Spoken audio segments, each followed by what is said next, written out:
കുട്ടിയുമായിട്ട് connect ചെയ്യാൻ ഞാൻ കുറച്ച് ടൈം എടുത്തു എന്നതിനെ പറ്റിയിട്ടാണല്ലോ പറഞ്ഞു വന്നത്.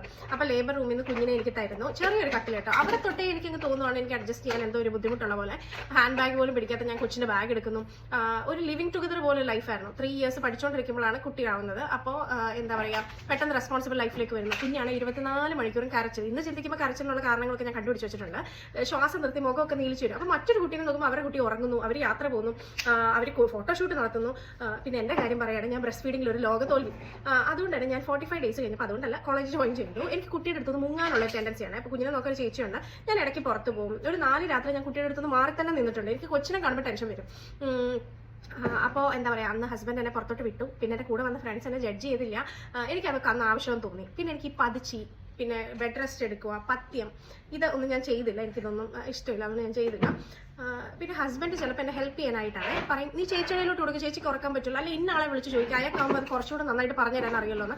എനിക്കിതൊന്നും ഇഷ്ടപ്പെടുന്നില്ല കേട്ടോ. ചിലപ്പോൾ നമ്മുടെ ഈ ഒരു പ്രഗ്നൻസി അല്ലെങ്കിൽ ആ പോസ്റ്റ്മോർട്ടം ആ സമയത്ത് ഒരു ചെറിയൊരു കാര്യം മതി, നമുക്കൊരു ഇഷ്ടക്കേടുകൾ വരും. എങ്കിലും ഞാനിങ്ങനെ എല്ലാവരും ഹാപ്പി ആക്കാൻ വേണ്ടിയിട്ട് ചിലതൊന്നും എനിക്ക് ഇഷ്ടമില്ലേ പോലും പല കാര്യങ്ങളും ഞാൻ ചെയ്യാറുണ്ട്. കൊച്ചിനിപ്പോൾ വണ്ണം അങ്ങ് കുറഞ്ഞിരിക്കുകയാണല്ലോ എന്ന് പറയുമ്പോൾ ഞാൻ പെട്ടെന്ന് ആയിരിക്കും, എൻ്റെ ദൈവം എൻ്റെ കുഴപ്പം, ഞാൻ ഇതിന് മുന്നേ ഒരു പട്ടിക്കുഞ്ഞിനെ പോലും വളർത്തിയിട്ടില്ല, അപ്പോൾ എനിക്ക് നല്ലൊരു അമ്മയാവാൻ പറ്റില്ല. അങ്ങനെ തന്നെ ഞാൻ അങ്ങ് ഉറച്ച് വിശ്വസിക്കുകയാണ്. അപ്പോൾ എപ്പോഴും മറ്റുള്ളവരെ ഹാപ്പി ആക്കാൻ വേണ്ടിയിട്ട് അല്ലെങ്കിൽ അതിന് വേണ്ടിയിട്ട് ഞാൻ ചില കാര്യങ്ങളൊക്കെ എല്ലാവരും പറയുന്ന പോലൊക്കെ കേട്ടോണ്ടിരിക്കുവേ. ആദ്യമായിട്ട് അമ്മയാവുമ്പം ശരിക്കും ഉറക്കമില്ലായ്മയല്ല നമ്മളെ അത്രമാത്രം ബാധിക്കുന്നത്.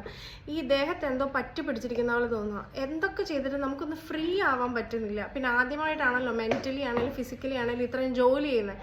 ഇതിനു മുന്നേ നമ്മൾ അങ്ങനെ അങ്ങ് ജോലിയൊന്നും ചെയ്തിട്ടില്ലല്ലോ. അടുത്ത് ഞാൻ ഉണ്ടോയെന്ന് ചോദിച്ചാൽ ഞാനുണ്ട്. എങ്കിൽ കുട്ടിയെ ഒന്ന് എൻജോയ് ചെയ്യുമോ, എൻ്റെ ആ ഒരു മദർഹുഡ് ഒന്ന് എൻജോയ് ചെയ്യുമോ, അല്ലെ ന്യൂ ബോൺ കുഞ്ഞിനെ ഒന്ന് എൻജോയ് ചെയ്യുമോ, ഇതൊന്നും ഞാൻ ചെയ്തിട്ടില്ല. എന്തോ ഒന്ന് മിസ്സിംഗ് ആണ് ഞങ്ങളുടെ ഇടയിൽ എപ്പോഴും. എനിക്ക് കൊച്ചിനെ കാണുമ്പോഴേ ടെൻഷൻ വരുവേ.